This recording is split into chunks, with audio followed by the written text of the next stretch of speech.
Сәлем баршаңа, сендер Еркек Лайф каналындасыңдар. Бүгінгі ұлдардың қателіктері. Қызбен танысқан кезде қандай қателік жібереді? Ең біріншісі, қыз ұл деген көбінесе рұқсат сұрауды көп рұқсат сұрайды.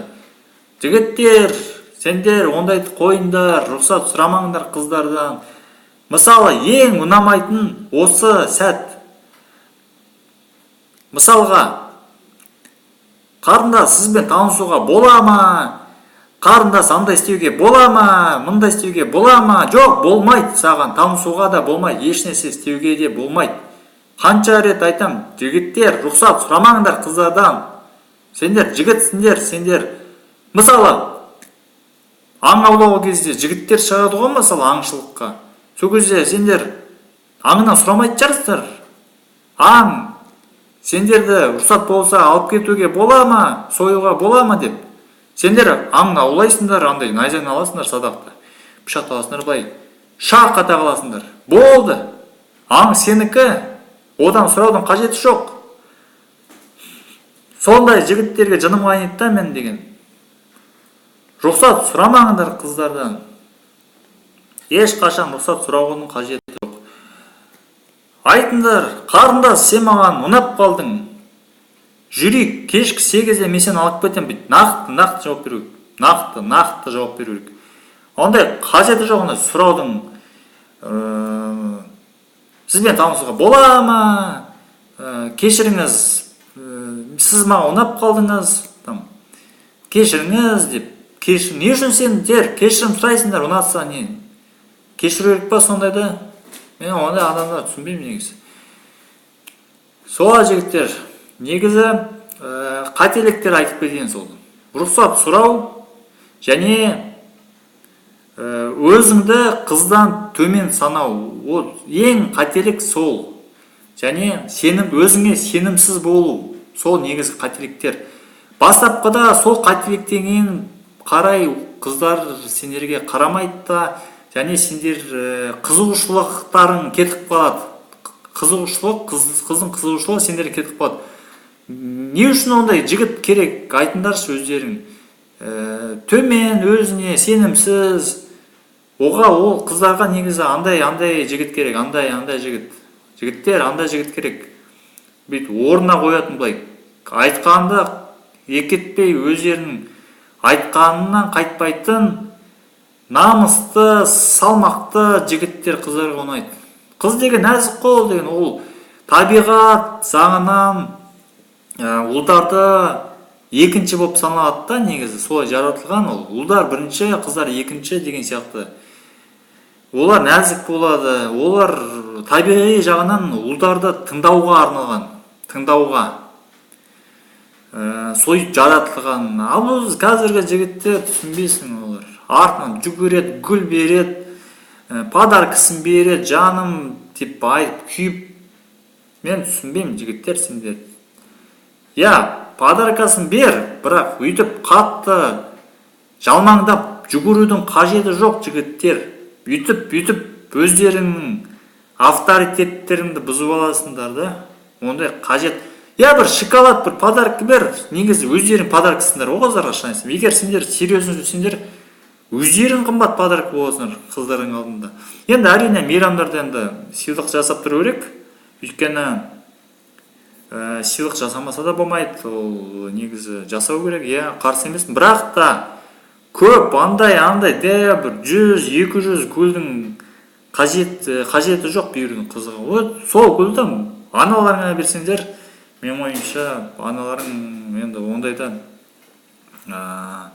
жақсы деп ойлаймын. Аналарыңа берсеңдер, қызға емес, қызға максимум бір гүл немесе 3 гүл сыйлау керек. Одан артық керек емес.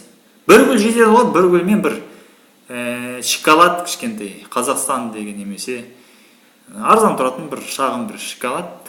Енді подарка деген нәрсе да. Сол жігіттер, қыздардан сұрағанды қоямыз, рұқсат сұрауды қоямыз, айтқанымызды өзіміздікін істейміз. Подарка берген кезде шағын бір аса қымбат емес подаркалар береміз. Бұл негізі подаркасыз да болмайды, подарка беру керек, бірақ аса қажет. Және тағы да жағдай, жігіттер, қыздың артынан қуаласаң жоғалтып аласың. Көп звондаудың қажеті жоқ қыздарға. Көп звондасаңдар өздерінің намыстарыңды түсіріп жібересіңдер. Қыз өзі қызға бір-екі рет звондасаңдар, алмаса, өз керек болса, өз звондайды олар. Ол көреді ғой телефоннан, кім звондағанын. Өз жауап береді. Күнне 15 рет, 20 рет, 30 рет звондаудың қажеті жоқ. Алмаса, алмады, болды. Негізі сендер ол қызды қызықтырмадыңдар. Негізі қызықтыра білу керек, қызықтырмадыңдар. Сол сендердің қателіктерің.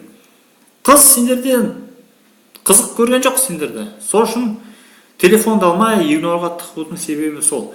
Бастапқыда менің айтарым, қызды көргеннен кейін тез арада 1-2 минутта қызықтырып үлгеру керексіңдер. 1-2 минутта күлдіртіп, қызып жатқан кезде кетіп қалыңдар, шын. Өйткені ұзақ сендер сөйлесе бастасаңдар, қыздың қызығушылығы төмендей береді. Сондықтан қызды 1-2 минутте кездескеннен 1-2 минутта қызықтырыңдар. Анекдот па, бірнәрсе ма, негізі айтатын заттар көп. Сол себептен қызды қызықтырыңдар. Тағы нені қосып айтып кетсе болады бұл жақтан. Көптеген нәрселер бар қызықтырудың. Ең бастысы ол деген алдындағыда айтқандай физиологияда көптеген қызығушылықтар бар. Ең бастысы эмоцияны біліп алсаңдар, онда әр қыз сендердің арттарынан қалмайды. Және де жігіттер, бірінші қателіктерді айтып кеттім. Қызға көп жүгірудің қажеті жоқ, кешірім сұраудың қажеті жоқ. Тағы бір тәжірибе бойынша басына өткен негізі, қыз деген сендерге зат, сыйлық бірнәрсе алып берсе, онда сендерге ғашық бола бастайды. Міне, сондай деңгейге жетіңдер. Негізі көптеген жігіттер намыстанады, ой, маған қыз подаркасы керек емес, маған ұят ол деп. Ол дұрыс емес. Негізі қыздар жігітке сыйлық берген дұрыс. Көп сыйлық берсе, онда жігіт ол бағаланады. Мысалға айтайық. Сенде бір жұмысты көп іздедіңдер, жұмыспен салыстырайық, жұмысты көп іздедіңдер. Немесе жұмыс емес, машинаны алайықшы, жігіттер. Сендерге оңай жететін шығар. Мысалы, машинаны алайық. Машина алдық, нашар машина алдық. Мысалы, $100 алдық деп қояйық машинаны. Сенде $500 ремонт жасадыңдар, $500 ақша салдыңдар сол машинаға. Енді $600, Енді бір кісі келеді айтады, $300 маған машинаны бер, мен сатып аламын дейді. Сендер сатасыңдар ма? Жоқ, сендер сатпайсыңдар. Неге? Өйткені сендерге қымбат ол. Уақыт кетті, ремонттауға да уақыт кетті деген сияқты әңгімелерді. Ақшасы да бар. Сол сияқты қыздар да сондай. Егер сендерге көп сыйлық берсе, онда сендерді көп ақша кетті, уақыт кетті. Енді соны ақтау керек қой. Ал сендерді тастап кетуге де болмайды. Өйткені обидно болады да, көп ақша кетті, сыйлық кетті деген сияқты. Сондықтан жігіттер, қыздар сыйлық берсе, сендер қуана беріңдер. Онда қыздар сендерге ғашық. Ғашықтықты солай білсе болады. Және қандай қателіктер көп кездеседі. Мысалы, бірінші, екінші свиданияда қыздармен кездесесіңдер. Бірінші свиданиядан бастап өздерің түсінесіңдер. Қызығушылық кетіп баратыр. Қыз үндемей, сен үндемейсің. Енді болмай баратыр да. И соңында қыздар чайковать етеді. Қалай чайковать етеді? Қазір айтып берейін. Қыздар соңында кететін кезде единица салып берші, маған бір нәрсе алып берші дей бастайды. Сол кезде түсіне біліңдер жігіттер. Ол қыз сенімен екінші рет кездеспейді. егер единство салып берші десе, бірінші свиданиядан бастап, онда қыз сендерден пайда алып қалып жоқ болып кеткісі келеді. Сол себептен жігіттер абай болыңдар, ондайда өзі айтыңдар, менде ақша жоқ, айналайын. Онда ақша жоқ қой мен деп құтылыңдар. Немесе картамды ұмытып кеттіңдер, сөйтіп айтып құтылыңдар. Өйткені екінші рет ол қыз сендермен кездеспейді. Сол себептен негізі жақсы көретін қыз өзі көрінеді, көздері күлімсіреп тұрады, және де ешқашан ақша сұрамайды. Ақша сұрамайды. Сол негізгі мақсат. Ақша сұрайтын қыздармен қажеті жоқ сөйлесуге. Ақша сұрайтын қыздар олар біресе алып берші, пицца алып берші, ана алып берші, ол пайдамен жүрген қыздарда ол екінші рет сендермен кездеспейді. Және де бір свиданияда еш нәрсе алып берудің қажеті жоқ. Оны мен келесі видеода жазам. Свиданияда не істеу керек, қызбен ол кездесе не істеу керектігін толықпен айтып беремін. Жақсы жігіттер, қатені жазып аламыз сендерге.